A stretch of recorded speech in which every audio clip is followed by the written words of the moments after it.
Hello again, one and all. This is the Wrestling Addict Show on Believe.com, Believe Network, ladies and gentlemen. You can hear us on the iHeartRadio app, the Google app. You can hear us on Apple, on Spotify, on Amazon. That's where you're hearing us right now, on all of those and anywhere else that you can hear podcasts. And if you're not hearing us, you should be. You should be listening to the Wrestling Addict Show. Right. Yeah, search for BTP Sports on the Believe Network website. That's BLEAV.com. And I am Jimmy Anderson, sporting my Boss Man tank top here. Boss Man. The Boss Man. Yeah. If we're not careful, we could be serving hard time from Rafael Guzman, who's walking with Elias right now. He's got that shirt on. And, of course, we also have the great Macho.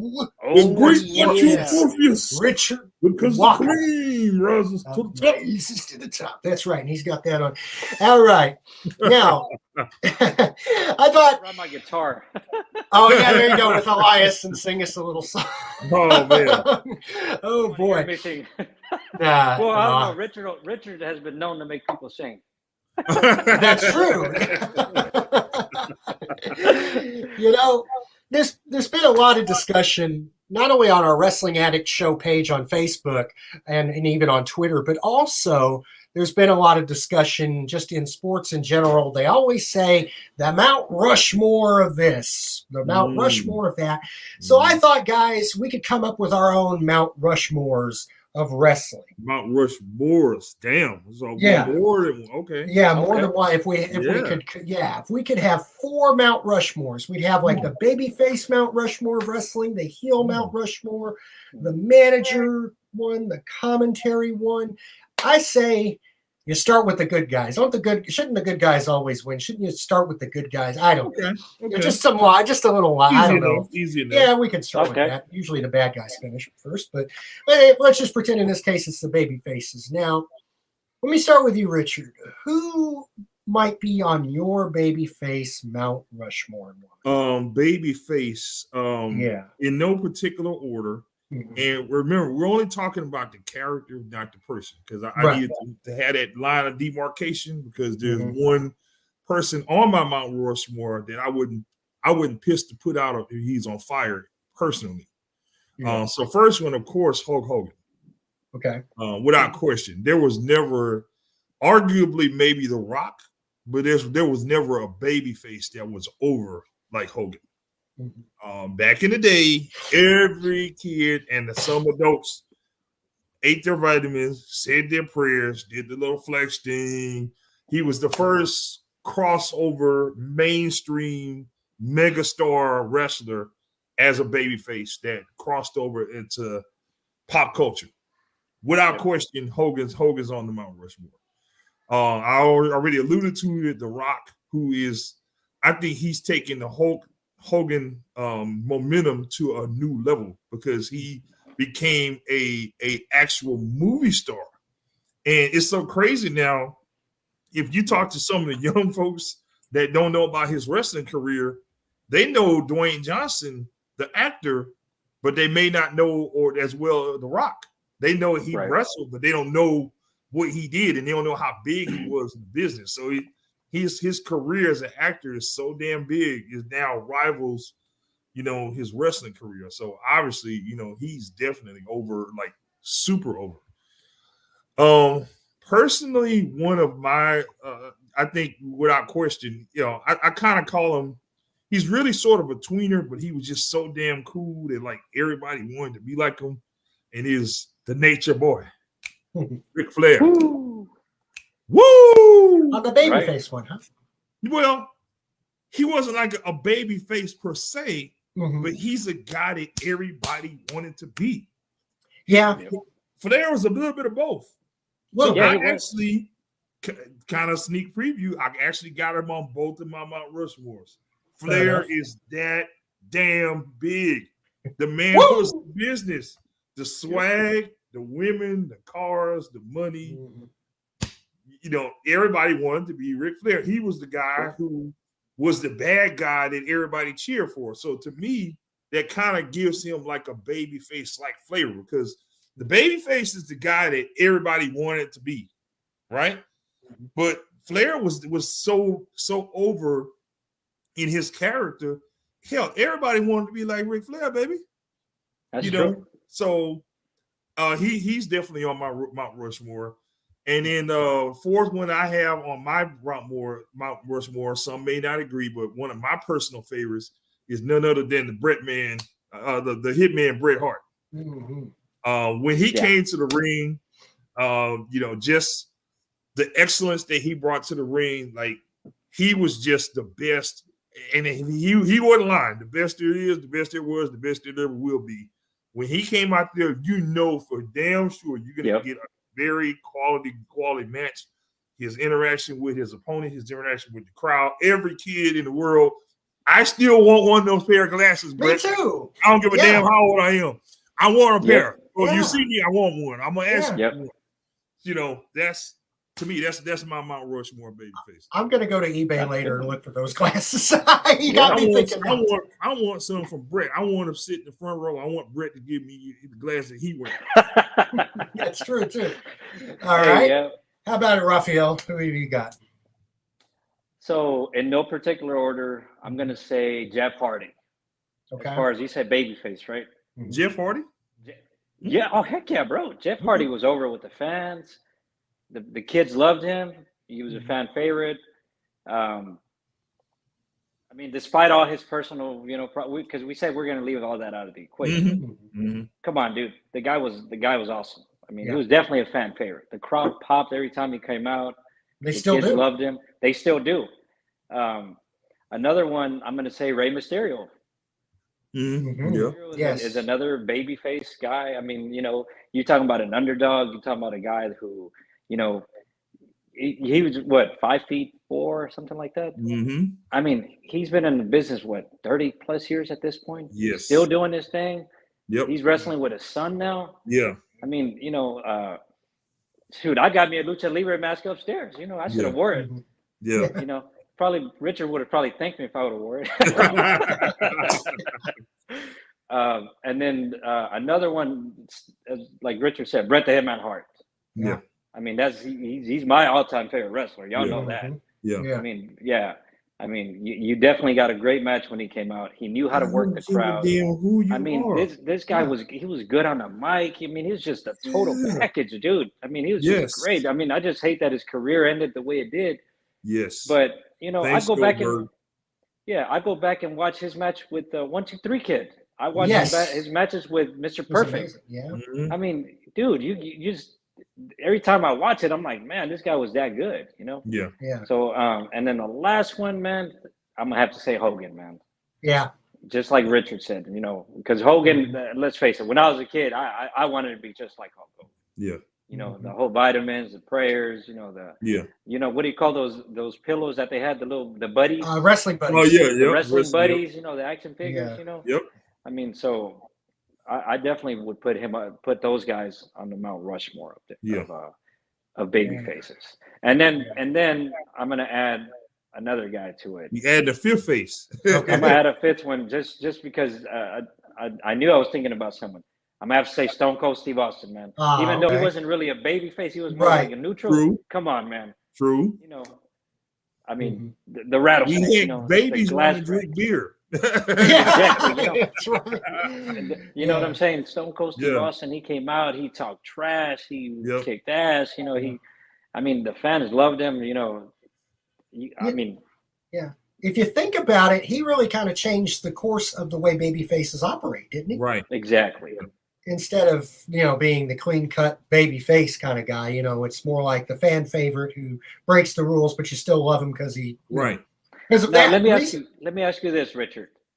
Let me ask you this. Give me 2 honorable mentions. Honorable mentions. Well, I didn't mention Stone Cold, so he would have to be one for me. Let's see. What about RVD? No, he was big. I would say, not per se one of my favorites, but I have to respect what he did for the business and how big he is in the business. And I bust his balls all the time, but just you got to pay respect to the Fruity Pebbles champion, John Cena.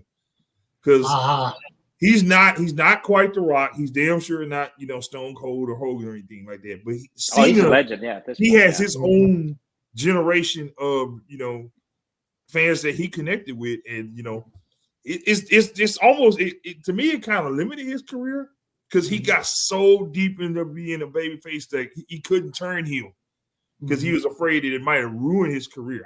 I think it would have been badass. I probably, and I think most of the grown men that don't like John Cena probably would have wound up liking John Cena if he would have turned heel. Yeah, it was a big risk he would have took if he would have did that. To alienate himself from. He sold more merchandise than just about anybody, as far as I know. Yeah. So I agree. Yeah, he's a monumental babyface. Yeah, he's definitely. He still is. Yeah, they're doing a whole. He stopped just short of saying he's retiring, but we know it's coming, and they're already talking about basically giving him a retirement tour. So. He just had his 20th anniversary with the WWE, and they're already doing a big deal. So the end is the end is near, and they're going to make a big deal out of it on the way out the door. Yeah, I want to go through mine now. I've been giving this a lot of thought. I'm trying to go by strictly the category of babyface, which is kind of tricky to do. Yeah, I'm going to say my first one, Bob Backlund. The babyface, Bob Backlund. Okay. Oh yeah, and he was a heel too. I remember that. Yeah, but he was the face of the Worldwide Wrestling Federation back in the day. Yep. So if we're strictly going by babyface in the strictest sense of the word, I'd have to put him as a clean-cut babyface if you really think about it. Another one I would go for, who I don't think ever did heel in his career, was Ricky the Dragon Steamboat. He never played heel. I don't believe he ever did the heel role. Yes. NWA, the WWF, and WCW. Yep. Never played the heel role when he was an active wrestler. So that's another one right there because he was very by the book. Rare. I mean, he had that fire, and sometimes he'd throw punches, but really was like a very by the rules kind of babyface, as was Bob Backlund. Maybe Backlund more so, in fact. I want to also add Bret Hart for the reasons already mentioned. Playing to the children, giving the sunglasses and all of those. Oh, my sunglasses, bro. Yes. Yeah, we all do. I do too. Yeah.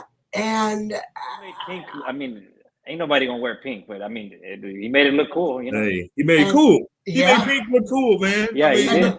The last one I want to go with, even though he was a heel for his most famous part of his career, but everybody loved him, including me, Andre the Giant.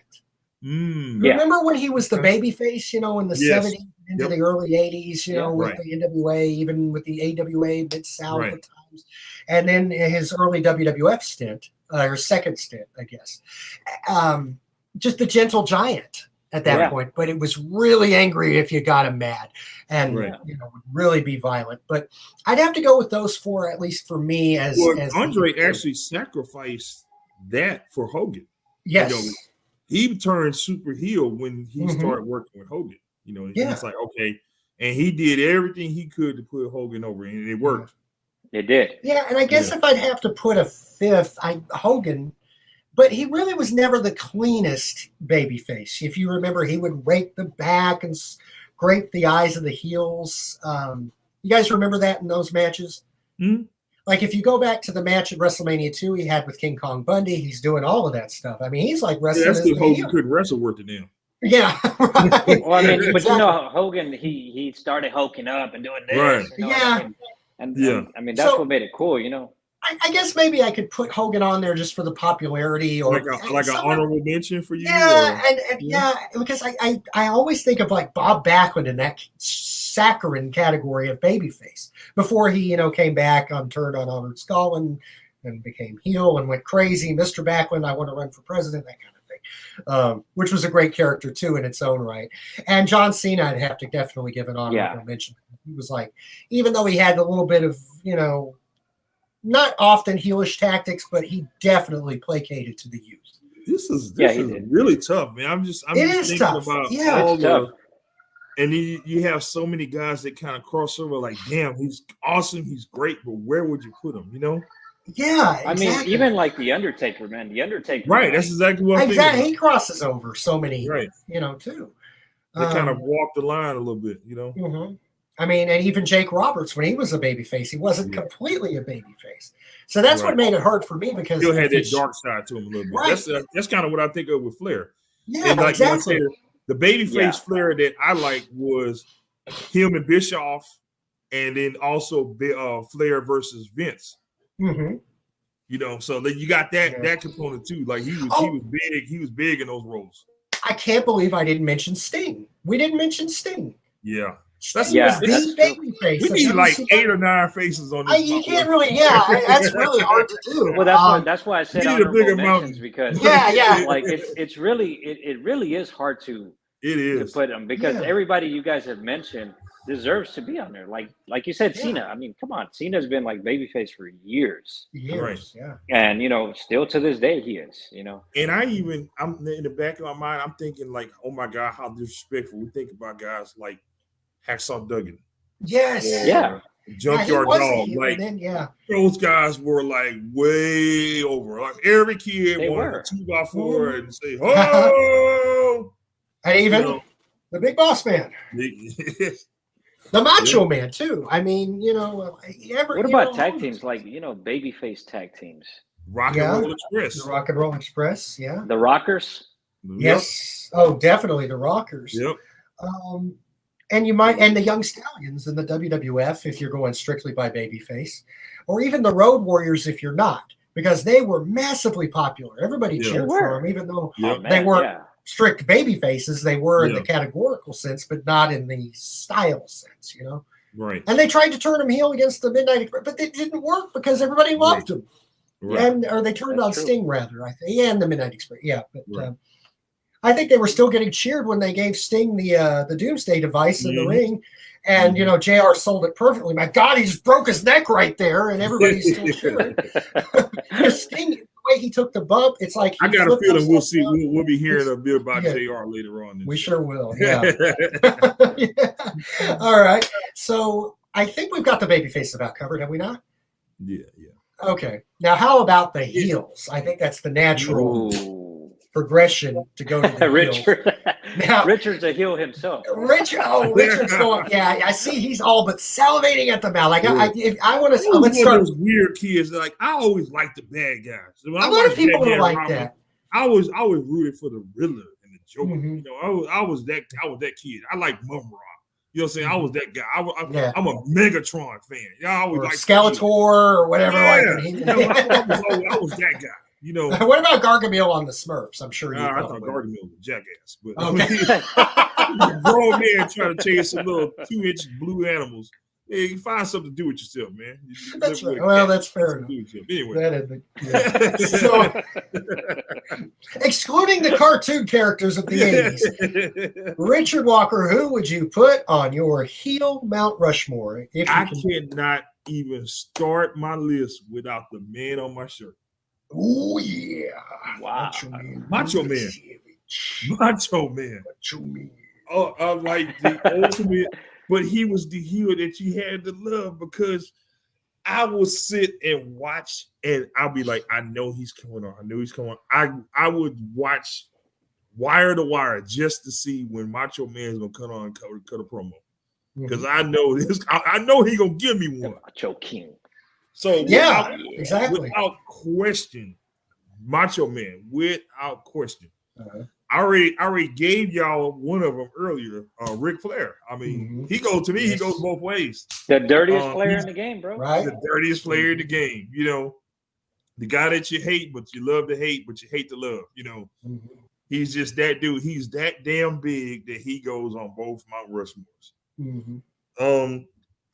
Man, we're getting this. Now it's getting tough. Yes. I would say the next heel that I would put on, only because his moment was so big and like it was like one of the biggest jaw-dropping moments in the business, in the history of business. And I know I bust his chops every chance I get. And I can't think of a single Wrestling Addicts episode where I have not said the name Edward Lesnar. The dude ended the streak. Yeah, he's a good heel. Yeah. You're right. He ended the streak. That is like one of the biggest heel pop moments that I can think of. Yeah. Because like they got all of us off guard with that. Like nobody expected Nobody that. saw it coming. Yeah. Nobody saw that one coming. And that was the fuel for the rest of his career. Like he was good before the end, but that made him great. And and for him to have that distinction, I mean, he has to be on the top, 4 or 5, whatever, and heels. And of course, the one guy that we talked about on our last show, you hadn't had a chance to go see it, Vince McMahon, the boss. Everybody hates the boss. Mm-hmm. Everybody hates the boss. So I think without question, Vince is on the Mount Rushmore also. Okay. All right, Raphael, how about it? Are we doing honorable mentions too? I'm sorry. Go ahead, yeah. Honorable mention, I went back and forth a million times, but somehow you got to find a place for my man, Mr. Perfect. Oh, yeah.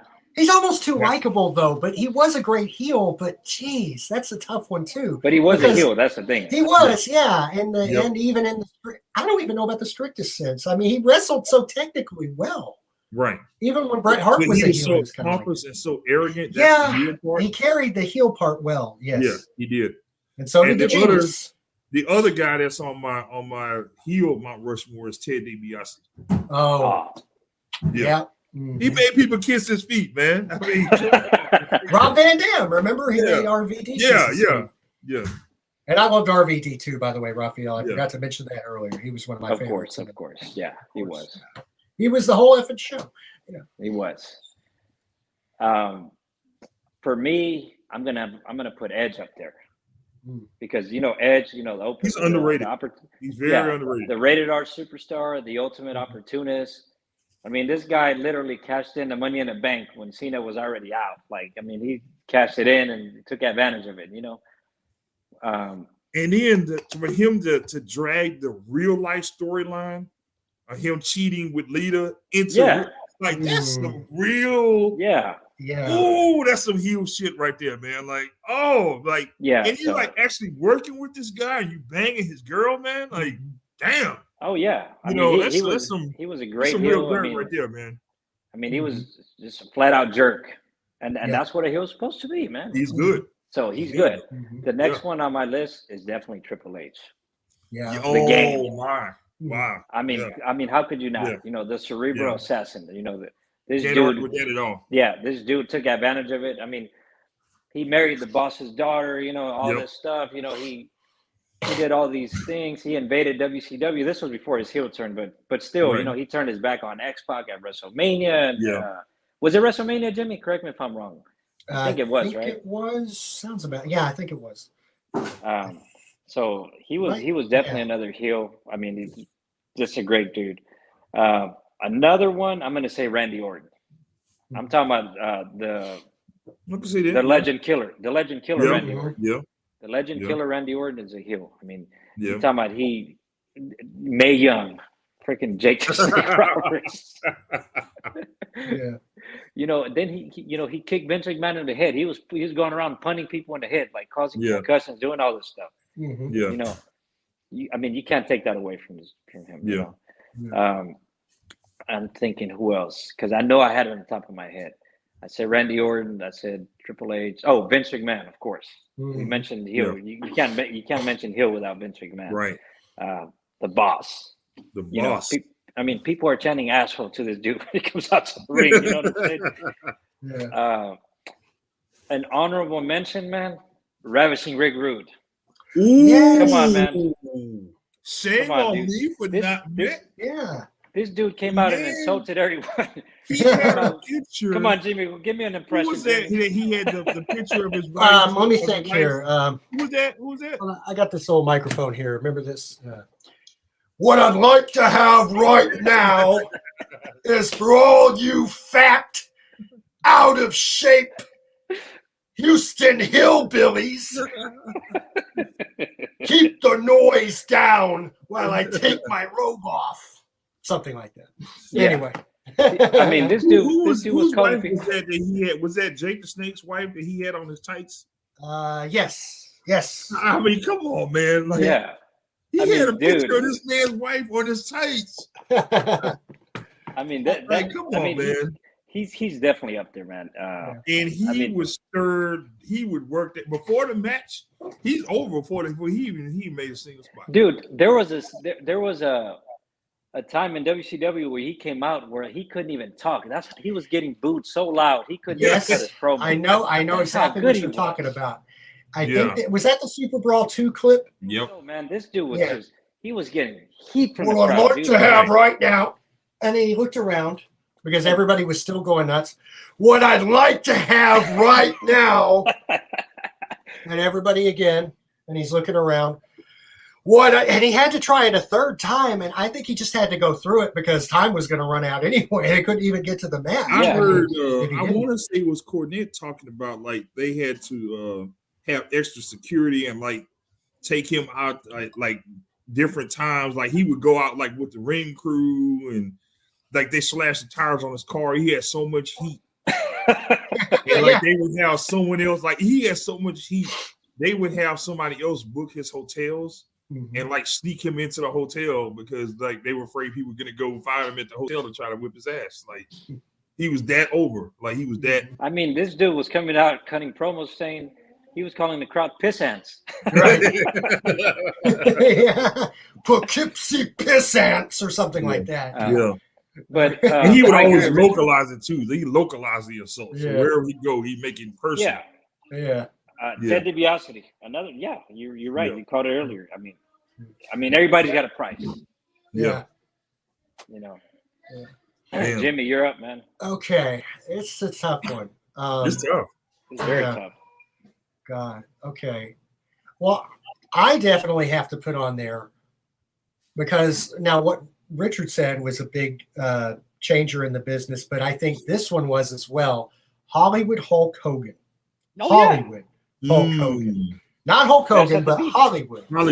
Bash at the Beach. NWO Hogan. 96, yes. Changed everything and revitalized his career because his career was like dying, basically. It was over. His career was a flickering candle. It was done. And then he brought it back to life with that one character change, and it worked. We've mentioned Ric Flair for the obvious reasons, dirtiest player in the game. Yeah.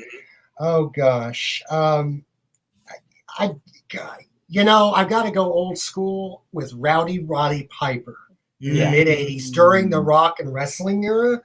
I mean, he punt kicked Cyndi Lauper in the head during the record ceremony. Captain Lou gets a gold record. Dick Clark is the presenter. It's at Madison Square Garden. Then Piper comes in there, breaks the record over Lou Albano's head. Cyndi Lauper tries to save him, and then she gets kicked across the ring. Dave Wolf, her music manager, gets just absolutely slammed into the canvas. And everybody on MTV hated the guy. I mean, like the reporters, everybody. I mean, it's like he comes out there. He breaks a guitar before his War to Settle the Score match, which was live on MTV. That was another thing. And when they're announcing everybody is just going nuts with boos. And you can't even hear the announcer practically. I mean, it's crazy. He was like one of the earliest mainstream heels in wrestling, I guess. No question. No doubt. And I guess on that same line, I'd have to go with Rick Rude as well because of all the heat and the nuclear heat that he got. But of course, honorable mentions the Macho King, Macho Man. He would just go nuts. I mean, you never knew where he was going to be in the ring at one point or another. Sometimes he just randomly climbed to the top rope, do the double X handle, the guy on the outside, throw him right back in, and do his thing. Who we didn't mention? I didn't mean to cut you off. Oh, go ahead. No. But we'd be remiss if we didn't mention JBL. Yeah. JBL was a damn good heel. Yeah. Really, he was. He was. I mean, inside and out. This guy, he was. Doing a clothesline from hell. I mean, just being a complete jerk. Like, yes, he's got money. He's businessman. He pulls it off very well. Yeah, I mean, he did a great job, you know. Yeah, and I gotta give Eddie Guerrero that honorable mention too. I mean, he played that role perfectly. Oh Yeah. yeah, So Eddie was a line good heel cheating, too, man. You're right. steal. Yeah, he was perfect at it. And I think another one that's got to get a mention is Jake the Snake Roberts. Yes. His psychology for wrestling, Right. no matter what side he played on, but I think he was better as a heel. Yeah. And he was just, he could mesmerize you with his low, dulcet tone. Mm-hmm. You know, he didn't have to scream at you. He would basically just tell you the way it was. And remember the time he smacked Elizabeth when he was in Yeah. that feud with the Macho Man? Yep. Oh, the crowd went nuts. Yep. That was bad. I mean, just really bad. Oh, one Yeah. other guy that I'm ashamed that I didn't even mention him, the Iron Sheik. Oh, yeah, of heck yeah. course. Yeah. Yeah. Yeah. You're right, He man. was I mean, another early. Yeah. The man Jimmy could spat do a on the good American impression. flag. I could do it. The Iron Sheik, you're talking about the Iron Sheik. And I sometimes could say anything I You know how want. ballsy that Fuck is? the Hulk Hogan. Fuck it, Jim Brunson. Fuck him in the ass and make him happy. Did you, hey, Rich? You still follow his tweets? Oh my God! If you I do. man, if y'all not following the Iron Sheik I on do. Twitter, you missing. You missing. I out. do. That One of my Every day, hilarious. every day, it's I just think- not a dull moment without that guy. My favorite was, good night, sweetheart. Go fuck yourself. Man, The Iron Sheik. I think Iron Kurt Sheik. Angle was another guy that was a good heel too. Yeah. Man. I mean, Yeah. how could you not? I mean, yeah, And what you did know he what's used to say?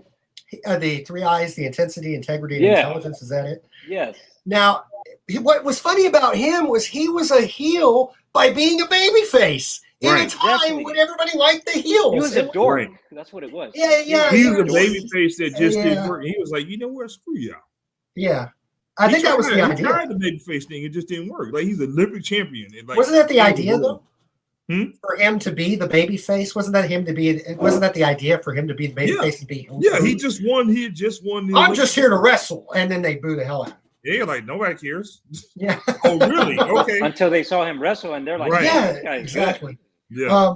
You know, one that they did try as a babyface, we didn't mention him, but they actually did try a babyface role with him, and it didn't work, and it was the Honky Tonk Man. Yeah. They actually, when he Honky first Tonk came Man, in yeah. to the WWF in 1986, he came in as a babyface. Yeah. And they were booing the hell out of him for real Yeah. because they didn't like him. And then they did this fake letter campaign. Do you approve of the Honky Tonk Man or do you not?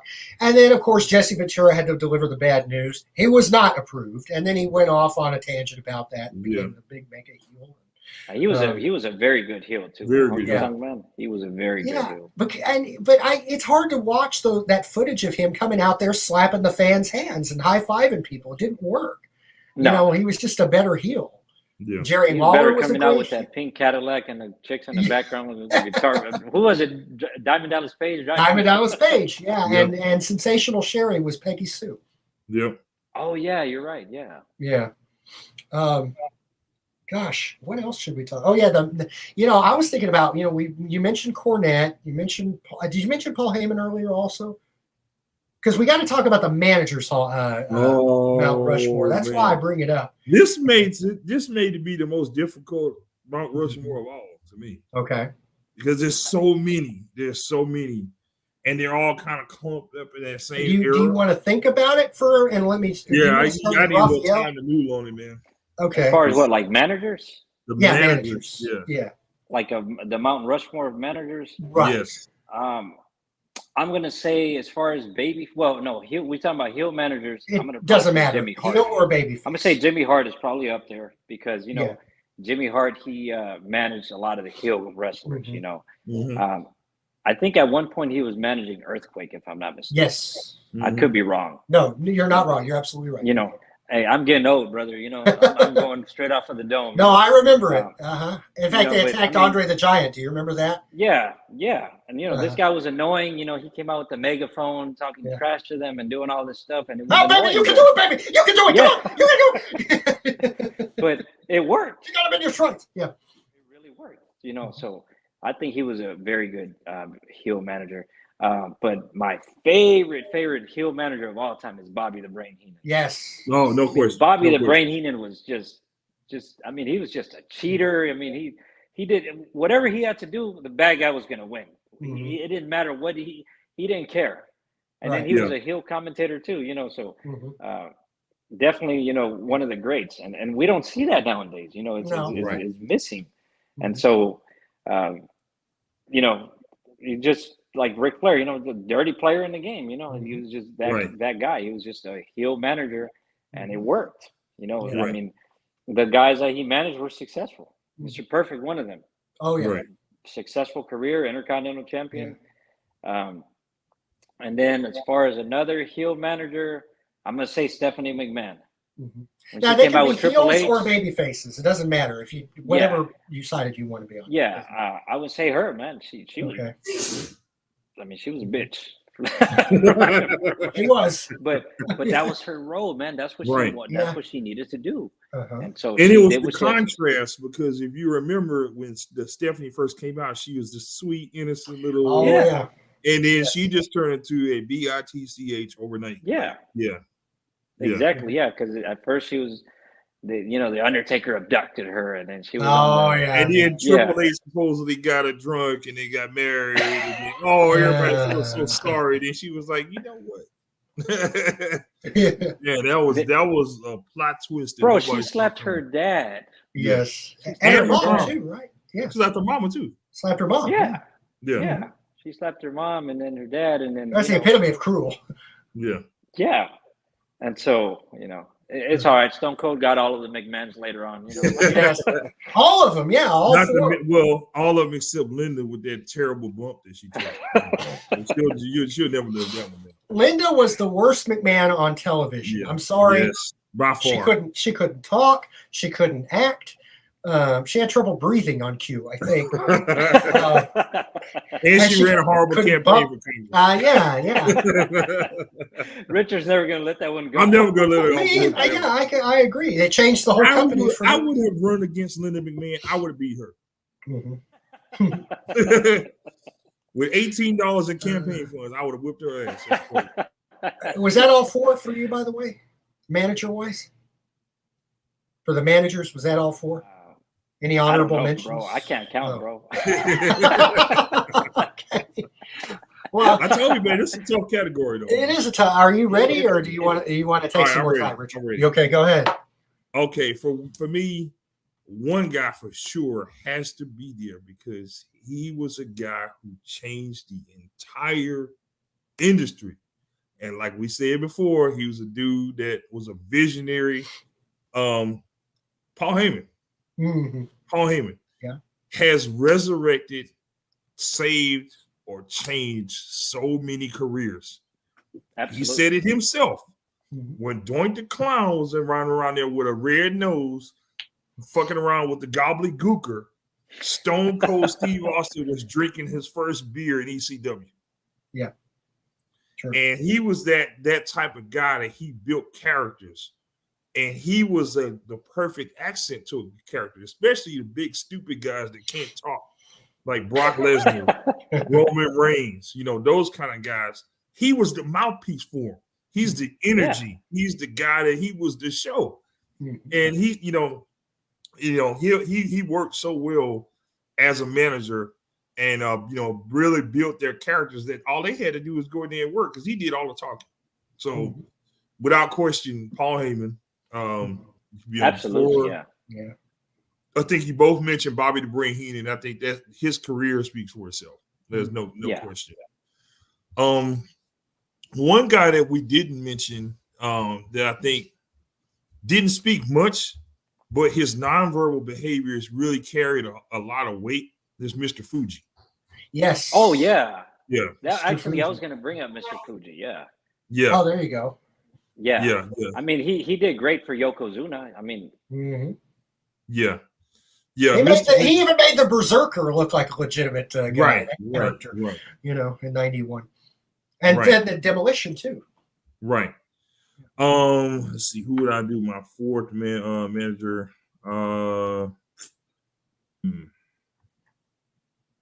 Jimmy Hart, bro. I'm telling you, he's definitely. Yeah. No. I can't leave this guy off the list. Okay. Jim Cornette. Yeah. I can't leave Cornette off the list. I can't. Yeah. I just can't. Yeah. I can't. Mhm. Absolutely, dude. Jim Go ahead. Cornette was great, man. I mean, when he Yeah. was managing the British Bulldog And and he Owen was Hart and them, again I another mean, guy who added a different element Mhm. to those tag teams that he managed, to all those guys that he managed. You Mhm. know, he would be the guy who take the heat, you Yeah. know. And you know, he was over with the crowd. Like, you know, Mhm. he was another one of those guys they had to hide and go to shady motels in the Yeah. middle of the night because he couldn't even be seen in public because there was just so many threats against him. oh He yeah, was- he was Yeah. great, man. Well, you I know, think he managed Yokozuna also, right? yeah, yeah, for a little Yep. while. Yeah. Now, Yep. Richard, you know, you and I being from Houston, we can't dismiss the fact that Jim Cornette was in Mid South and worked with Mhm. Paul Bosch as well. And in Yep. fact, one time Paul Bosch had to tell Jim Cornette and the Midnight Express to get out of there because they were going to get killed by the Right. fans because Yeah, the like fans in the literally- Coliseum were going crazy. And Literally gonna kill them. the Yeah. promoter told him, "Get out of here now. This is Right. going too far. You guys are egging them on too much." Yeah. You know, when Wow. that's happening, that's a That's sign serious heat. of a Yeah. heel. So Jim Cornette would have to be mine. Do you have any honorable mentions, Richard? Honorable mentions. I say Paul Bearer, but the only reason I didn't include him because like he's limited to just the Undertaker, really. Right. I mean, he you know, and the other one, kind of the same. Captain Lou Albino, limited. Really? You know, Well, great but limited. yeah, he had quite a few though, like in the olden days of the Yeah. WWF. Yeah. One other guy that comes to mind, another guy that I can't believe we forgot about, Classy Freddie Blassie. He was going to be on my list too. Yes. Oh, yeah. All right, In fact, that's what we're gonna do. Right Yeah. there, that's Yeah. two of them. Freddie Yeah. Blassie and Jim Yeah. Cornette are two of them. Yeah. You guys have already mentioned Bobby the Brain Heenan. I won't go into the same reasons, but I mean he goes back to the '60s with Yeah. Blackjack Lanza, and then he managed in the '70s and had a thing or a feud with Pepper Gomez up in Chicago. I think it was Bob Luce's promotion. I think Mhm. anyway. So you had those guys. I always thought about Captain Lou as well because he even managed Hogan at the first WrestleMania. He had turned babyface by that point, and True. so we had Hogan. He managed the British Bulldogs at one time. Oh wow. Later That's old on, school like, right in there, his bro. career. Yeah, it was like his last team. I thought no, the Machines were. He had the Machines. He had a number of guys. So I kind of throw him in there as well, just for that sake. And who else should I go? I mean, because there's so many guys, and so few spaces, so to speak. But You went with Stephanie, yeah, Raphael. I think Sensational Sherry didn't get enough credit either. yeah, Oh, see, I was going to bring her up too. Yeah, I mean, yeah. she was definitely a great manager. Harlem Heat. those are but my Macho fourth Harlem Man. Heat, Great. Shawn Michaels. Macho King. I mean, yeah, and Shawn Michaels, you said. Shawn Michaels. Yep. I'm going to go with my final one. I'm going to go with Jimmy Hart. But honorable mention, Sensational Sherry, as you said, because Sherry could do it all. She could wrestle, manage, she could talk. She was the whole package for women's wrestling. I think she was ahead of her time. Yeah, ahead of her time. Yeah. And Miss Elizabeth is another honorable mention with the Macho Man. Oh yeah, she absolutely. came Yeah, out. Ms. Elizabeth. I know she was limited to the Macho Man, but everybody knew Elizabeth. But I mean, they she really was put her just in. a damsel in distress. It was the same thing every time. Okay. We forgot the Slickster. Slick. We forgot Slick, the Doctor of Style. Yes. Yeah. Oh, how could we forget? How could we forget about the Doctor of Style? Paul Heyman, of course, for the reasons you mentioned. Paul Heyman has been relevant in every era of wrestling. Have you noticed that? Yep. In the cartoon era, the extreme era, attitude era, ruthless aggression era. Which was his brainchild. Yeah. But he's exactly. But he can work in any style of wrestling. And that's not a trait that a lot of people can lay claim to. Right. Now the Undertaker can with wrestling. Right. And even Bob Backlund fit into two generations of the WWF in different ways. As a babyface, and then there's that mega heel that was cartoony. So yeah, I think that's pretty good for the managers, don't you guys think? Yeah, yeah. Now I say like nowadays you don't really see that many managers. I mean, there are some guys that are one guy that I think is very talented, that could be a manager. I think he still has a lot to contribute wrestling wise, but I put MVP up there, man. MVP is great on the mic. Mm, He yeah, he's he good is. at talking trash. He's good at promoting a match. I mean, Mhm. I love what they did with the Hurt Business. I just hate how they ended the faction, you know. Yeah, Sure. But you know, they had so much more meat on that bone. I mean, you know, Mhm. but here's a guy that I honestly I think if anybody could be the next like big manager, I would Yep, put MVP up there, man. Because yeah, MVP, the dude could sell. right. Mhm. I mean, you know, when he Hmm. talks, people listen. You Hmm. know, he knows how to interact with the crowd. He gets a crowd reaction.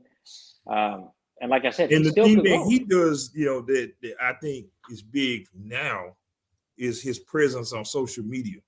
I don't know if y'all Yeah. follow him, Mhm. but Oh, like I do. Yeah.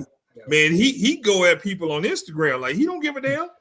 Mhm. You go on his Instagram and talk some fools just as you want to. He gonna bust your ass up right there. He don't Yeah. care.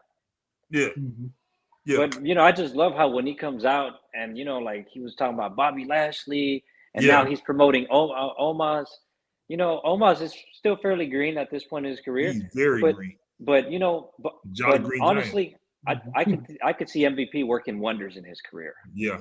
I Yeah. think that was a perfect pairing to to put them two I together. wish they would have just put him in the Hurt Business and just let him be the big I dumb do muscle too. and just I do let too. Bobby be the face, and you got Shelton Benjamin, and you got the Yeah. big old the big giant, just like the muscle. Yeah, That would have worked. exactly. Yeah. So those are Really great. would have liked that they would have absorbed New Day in there too, because I think Yeah. that gimmick has run its course. Them guys could have went in there, especially with Big E being hurt. Right. Dude, that was a nasty injury, bro. Oh Yeah, my Yeah. goodness, man. he's lucky to be alive. He is. That was Yeah. bad. I mean, that neck. Dude, I that was mean, a bad His injury, neck man. was so damn big and thick. He was yes. a normal guy. He would have been Uh-huh. out. He'd been out of there. That happened to Taz too. He broke his neck in ECW, walked into the hospital, and they were surprised because he had broken his neck like completely, Yeah. but his neck muscles were Dude, holding it. if you look at like Kurt Angle. Taz, Sabu, Stone Mhm. Cold Steve Austin, these guys have had some terrible neck injuries. And Kurt Right. Angle. We can't forget Right, about Kurt Kurt. Angle. Yeah. His neck. I mean, Lita, when she did that dive Yeah. outside the ring, dude, her neck is just like, oh man. Mm. Yeah. Ouch. It's Well, just, I want to sorry, go. my mic went out. So, Oh no, that's all right. y'all hear me? Yeah, I Yep. can hear you.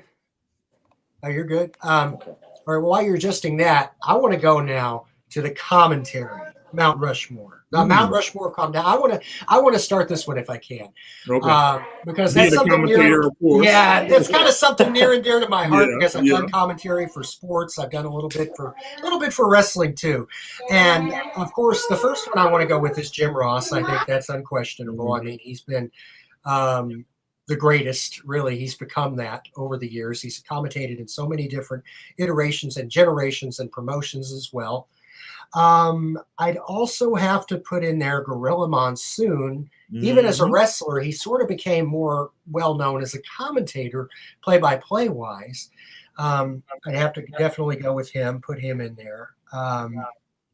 Also, I'm thinking Gordon Solie, who sort of influenced Jim Ross and was Right. considered the dean of wrestling announcers. He was fantastic. He knew all the names of the holds. In fact, he went as far as to have the wrestlers before each show demonstrate the holds on him so he knew how they felt and where they applied pressure so he could sell it accordingly. You don't have a lot of announcers going to that great of a length now. That's true. It isn't. Yeah, I mean, they don't. And I think for my fourth, let's see, who did I? Okay, I've already gone with the other three, with Jim Ross, Gorilla Monsoon, Gordon Solie, and oh my God.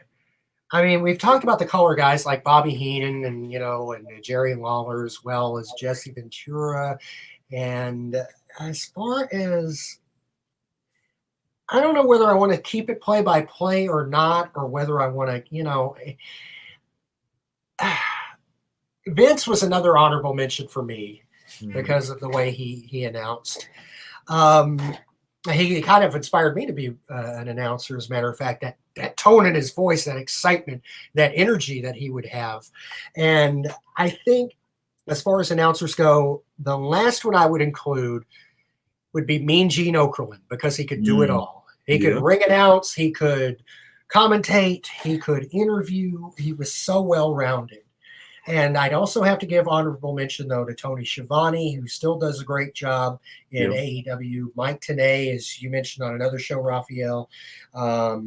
Gosh, there's just so many that have been great. But I guess those would be my top four: Jim Ross, Gorilla Monsoon, Gordon Soley, and Mean Gene Oakland, I think. No particular order, and the honorable mentions I said. All right, Rich, what about it?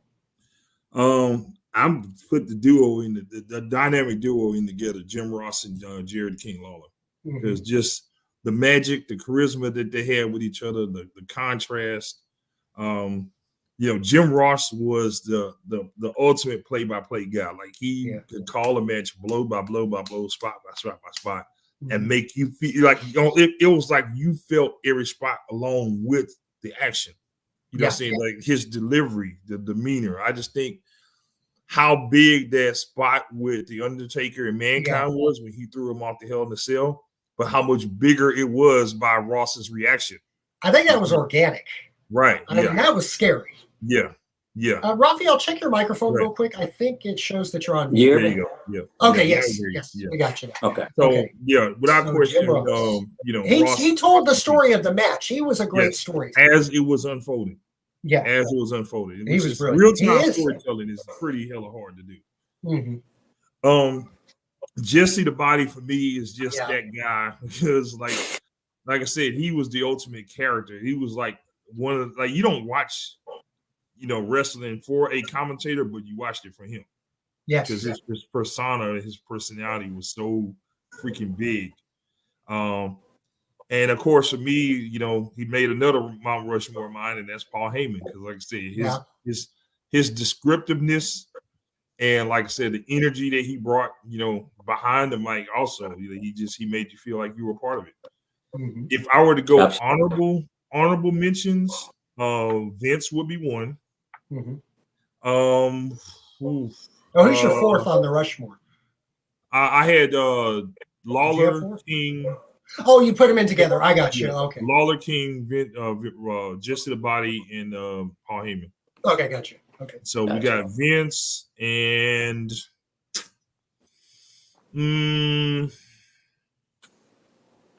I would go. Gorilla Monsoon. Monsoon. Yeah, Gorilla Monsoon. Sweet. Right. Yeah.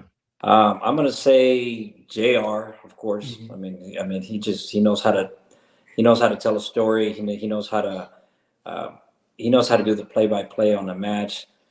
I'm gonna say Tony Schiavone. I mean, I've always been a fan of his. I enjoyed his work. I'm gonna say Joey Styles too, because Joey Styles was a very underrated commentator. I think that he doesn't get the mentions he deserves, and a lot of times, but he's definitely a great commentator. Go back and listen to some of his commentary. Jimmy, you've heard him. He was great in ECW. He was very, very detailed about the moves. Like he was like a move guy. You know what I mean? He knew all the moves. He studied. You're absolutely right about that. And he could carry the broadcast if he didn't have a partner, and did. So for several pay-per-views for ECW, and did the TV all by himself for a long time. And he had a lot of great traits. He could, be objective, but also be kind of sarcastic. He was funny. Yeah, very witty. Yeah. So that's a good choice. Yeah. And the last one, as far as the Mount Rushmore, I'm gonna have to put Michael Cole in there. I know Richard's not a big Michael Cole fan, but let's face it, I'm not gonna take credit away from the guy. You know what? You're right. Michael Cole could be but the guy could call a match. He's learned how to do it. I think he's gotten better. It's not an easy thing to do, man. Like if the anonymous general manager was better than Michael Cole.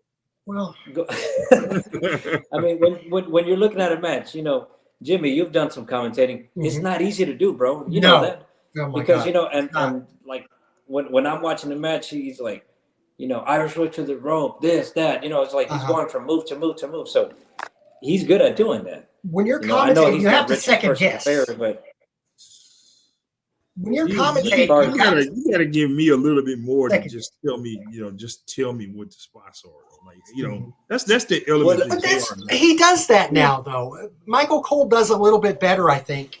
Don't you think, Raphael? I think you're saying that too, with the storytelling. I think he does a good job. He's not up there.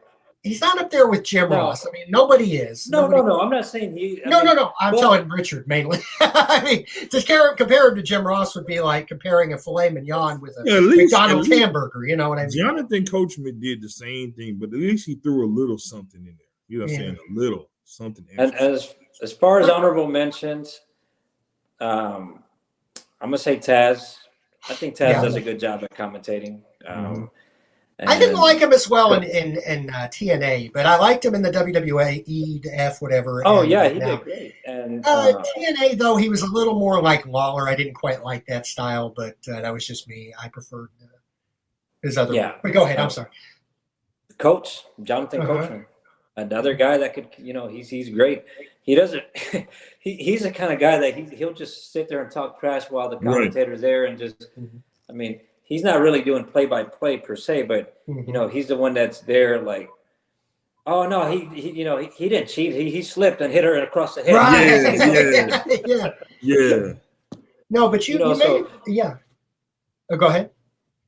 Yeah, but I'm saying that's what makes it fun, because JR's doing the play-by-play and stuff, and Jerry the King Lawler's so busy talking about puppies. Right, and it works. They had a great chemistry. I can't deny. It worked. But I do want to go back to Michael Cole for a second. I think it's great that you mentioned that. He has really amped up the storytelling aspect. I think he works for what they need now, and I think he does well for what they need now. Did he work as well in the old eras? No. I think he works for what they need now, and that is he listens to what they're telling him. He's able to relay it smoothly. He can keep the pace of the commentary going. He can second guess sometimes what the next move's going to be and how it affects, and when to call the move and when to talk about the story. There's a line there. You can't just do it the way, like I'll honorably mention Lance Russell and from Memphis, as well as was it Bob Caudle in the Mid-Atlantic region and then South Atlantic later. They were more, as well as Gordon Soley and even Joey Styles, they would call the moves, but maybe not as much of the story, but they were real quick with the moves. But now they want more of a storytelling aspect. So, Jim Ross had to adjust his style. He was a very technical commentary, and then he adjusted. And Michael Cole's kind of had to do the same thing. And I think you're right, Raphael. I think you got to give him credit for that, for being able to grow and to do it the way McMahon wants to do it, but to be if they want him on Fox network television, then he's doing something right in somebody's eyes, obviously. Right. Now the one that was commentating for NXT for a while, Mauro Ranallo. Dude, that dude was great, man. Yeah, he was amazing, dude. He was an MMA fighter to begin with. An MMA commentator, rather, to begin with. Yeah, but he did, man, it worked well. When NXT, little trivia for you, if you want a little trivia. He not only called Shayna Baszler as a wrestler, but Shayna Baszler as an MMA fighter. Yeah. Wow. Did you know that? I did not know. I didn't know he called as an MMA fighter. I know he had some other background prior to wrestling. Yeah. But she was the NXT champion, I think, during his era, right? Have I got that right? Wasn't she the NXT champion during Morrow's commentary? Yeah. Yeah. Okay. I mean, and I think he called Jessamine Duke too. When Jessamine Duke, wasn't she in NXT for a while? Which one? I believe Jessamine Duke. I believe so. I don't know. I haven't watched NXT in a while. Okay. Wasn't she there with Baszler and all that? No? Okay. But this was a few years ago, bro. Right. Yeah, that's what I'm saying. 2019. Because Shayna Baszler's been she's already been on Raw and SmackDown. But I'm putting Ranallo in there, and I think he called both of their fighting careers too. I think a couple times. Yeah, he's called a lot of great matches, man. Like NXT, fighting career, a lot of amazing matches. Yeah, I noticed he has that really excitable voice, almost like somewhere between McMahon and I don't know who else. I can't think. Maybe Jim. He has a little bit of both. Yeah. I'm sorry, you were saying? No, I'm saying he's got a little bit of both the Vince and the Jim Ross. Yeah, I think kind of a hybrid. Yeah, he's definitely energetic, and I think there's something missing without him. I don't think he's there now, is he? I don't think he commentates there now. Nope. I haven't watched NXT in forever, so I, but I remember it. A few And after years the ago. rebranding of 2.0, man, it kind of went downhill, man. Yeah, I agree. But yeah, he's been commentating for a while. Morrow has, and I think he even did some Stampede Wrestling stuff back in the '80s. Is that right? I believe so. In the '80s too. Yeah, he's definitely a guy that is very talented when it comes to commentating. Yes, very much. Oh my. Okay. Old school here. How can we not mention Cowboy Bill Watts? Yeah. He was okay in my book. Before his time, you got to remember how limited you were back then. It's old school. You can't. This is even pre WWF. So like Bill Watts was, he was excellent behind the mic. He was. I guess I remember. I think about Jim Ross, and then I will go back and listen to Bill Watts. It's not quite the same to me. Of course not, but I mean, Jim Ross is the GOAT. That's but the thing is, he learned. Jim Ross is the GOAT. But he studied from Gordon and Bill Watts, so you would think that Bill Watts would be. I just sometimes he seemed to have trouble putting the story over to me. He wasn't as energetic. That's Michael what it was. Jordan It was the energy. Inspired by Dr. J, he turned out to be better than him. So I mean, oh yeah, true that. Yeah. What about Eric Bischoff? I think Eric Bischoff did a good job commentating. He did a good job. He did okay. I think he did a good job. Yeah. I know. I think he was doing it right hard sometimes, dude. Yes. Yeah. Just a little, maybe just a little. And I think my problem. I think the Bill Watts thing. I think it's the energy sometimes that was lacking. Maybe that's what I'm thinking about. And but he did have one interesting thing that JR followed, and that was having different adjectives for the heels and the baby faces. Mm-hmm. Like, what a devastating clothesline if it was a heel, or a beautifully executed clothesline if it was a baby face. Mm-hmm. So you were telling that's part of the story too. Mm-hmm. So, they What do you think about Josh Matthews? I think he did a pretty good job. Yeah, I think so. I think he did a good job. And then he ended up going to Impact Wrestling, and he was doing commentating over there. And then he did some heel work over there as well. Yeah. Better as a babyface. Now, he's not done yet, but who I think, if he decides to do it after he's done working, is Jericho. Yeah. Oh, yeah. He does pretty well. Jericho has done some commentary. Yeah. Mm-hmm. He's matter very. of fact, CM Punk did some commentating too. Yeah. Yeah. I think he'd be a good commentator, CM Punk, maybe as a heel, babyface tweener, whatever. Yeah. So we mentioned MVP earlier. I could see MVP doing good commentary also. Mm-hmm. That guy's just talented. I'm just a big fan of his. So. He is. Oh, he's fantastic. So I guess that about wraps it up, guys. What do you think? I think we've got our top 4 of the commentators, and we've mentioned. We're going to post this on social media because we want this debate to continue. We want to hear what you guys have to say. This is a never-ending debate. That's it's never-ending. Yes. No, I mean, and everybody that's listening to us on the Believe Network on the different platforms, I think they have opinions too. Hopefully, I'm sure they're. And that's the beauty of it, dude, because everybody's opinion is different. Exactly. Right. And we hope everybody's listening on the Believe Network, iHeart Radio, Google, Spotify, Apple, Amazon, and everything and anything in between, right? That's right. Yeah. And so, wrestling fans, we're going to post this also. You like these kind of shirts? We got more on the way. So throwbacksrus.com. Throwbacks the letter R, us.com.